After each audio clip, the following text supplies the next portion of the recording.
Abanzi baducira imva mu bitekerezo byacu nta bandi uretse ubwoba no kwiheba cyangwa gushidikanya. Ibyo wibwira nibyo uba.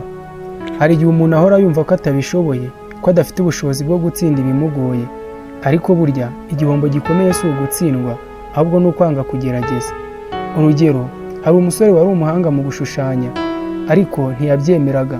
Nubwo abantu bose bamubwiraga ko afite impano idasanzwe kandi nziza, we muri we yahoraga yumva ijwi ryo mu mutima we ryamubwiraga ko ari umunyantege nke.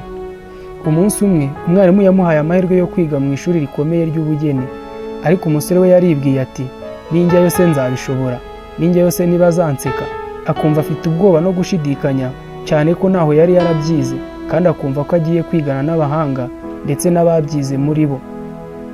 Ntiyajyanye ibihangano bye, amahirwe yose yamugendagaho, ariko ubwoba bukamubuza kuyafata.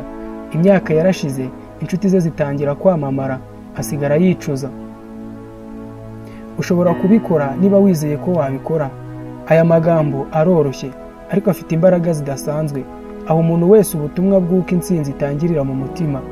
Niba wumva ushoboye uzabigeraho, niba wumva bidashoboka kuko bizakugora. Ese nawe hari icyo wifuza gukora ariko ugatinda kubera ubwoba? Wibuke ko uko umuntu atekereza mu mutima we ariko ari. Ni ikiganiro Ihurizo. Kora subscribe niba utarayikora. Tubonane mu gikurikiyeho.